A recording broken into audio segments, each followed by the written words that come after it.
I got back at him. I broke his knee not too long after, but we're even. We're cosmically even.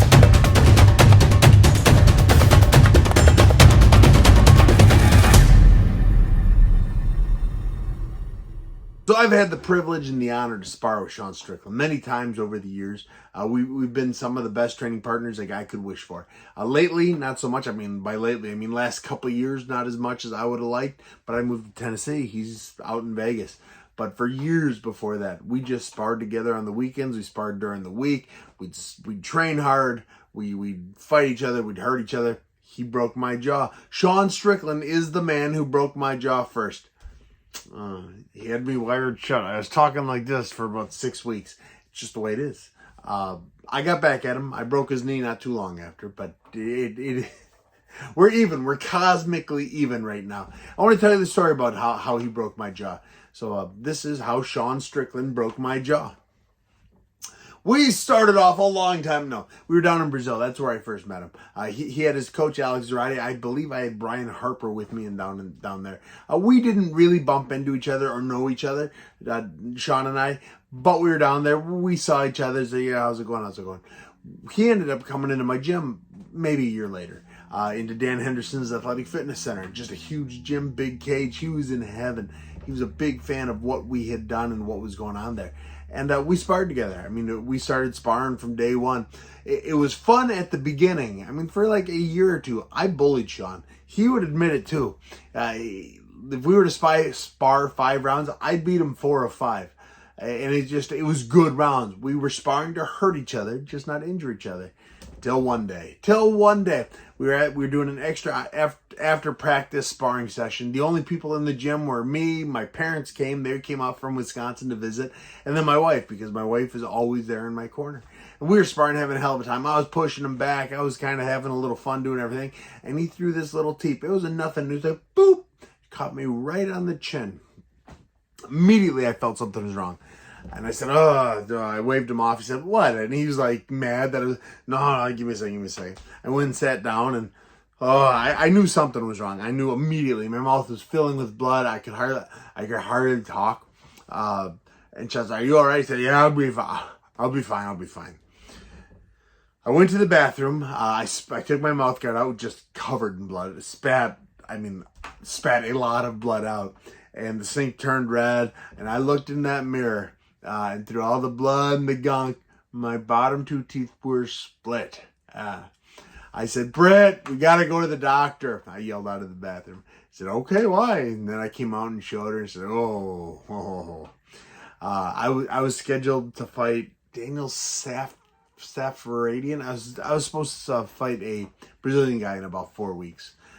Sean, so I said, oh man, I'm sorry. I mean, and every MMA fighter that ever hurts their partner said, dude, I didn't mean to. You came right into it. It was just a little. It was exactly that. It was just a little kick that shouldn't have done anything. Just caught me in the right place. And honestly, I had been bullying him the entire round. The entire relationship to that point was I was a bigger guy. He was fighting 170. I was 185. I was moving him, pushing him, hitting him a little bit. We were having good rounds. He apologized. I kicked everyone out of the gym. And then my wife and I went to, because we weren't making a lot of money yet, we went to a dentist friend of ours, not a surgeon. And he x-rayed the jaw and he said, yeah, it's broken. He had lifted my hopes at first. He said, might have just dislodged a tooth or something. Then he x-rayed, said, nope, it's not dislodged. It's broken straight down the middle. I said, well, how did it not hurt? He said, honestly, it only hurts if you hit a nerve, and the nerve kind of goes straight down on the teeth. You didn't hit a tooth, you hit it next to a tooth, and it didn't hurt. Years later, 6 years later, when I broke my jaw again, didn't hurt. That time was in a fight, but yeah. Wired me shut, and I wasn't allowed to spar. I wasn't allowed to spar for like 6 months. They said, it'll be 6 months before you're about 99% healed. 6 weeks was hard. 6 weeks of being wired shut. It was as close to quitting fighting as I have ever come.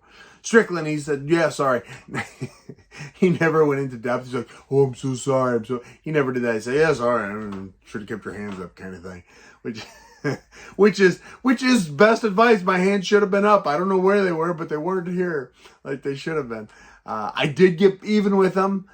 probably another year down the line after I was allowed to spar and everything, I broke his knee. I took him out of a fight. So we're cosmically, he and I are in even Steven right now, which is why we get to spar so hard with each other. And I love every round. I don't bully him. That's kind of the point of the story. That was the last match of my life he ever let me bully him. I've never done it again. I have tried to be the bigger, better dude. And he hit that, hit that peak and just kept shooting upwards. And now if we spar 4 or 5 rounds, he'll win 3 and I'll win 1.5 to 2. But all the rounds are good. All the rounds, he's very respectful when he spars.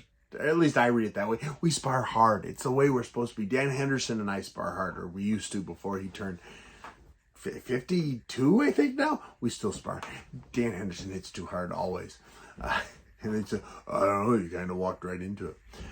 But that's Sean Strickland. Love him to death. Great dude. Good friend of mine. Great sparring partner. You'll see videos of him sparring and the comments are all, oh, he spars too hard. He spars like you. Why doesn't he do that? Sean Strickland knows and is very vocal about how he wants to spar. He doesn't want to spar soft. It is going to be all or nothing every damn time. And that's what he does. That is how he spars. And everybody stepping in that cage, I guarantee you, he has never pulled a fast one on anyone. He sends people away. He told my wife was just going to roll jiu-jitsu. They were in a jiu-jitsu class, and he said, nah, I don't roll with girls. They're just a waste of my time. He said that to my wife. My wife thought it was hilarious. She still brings it up all the time. But he is very upfront about everything. You'll see guys walk into the gym and say, hey, can I jump into sparring? It's an open mat kind of thing.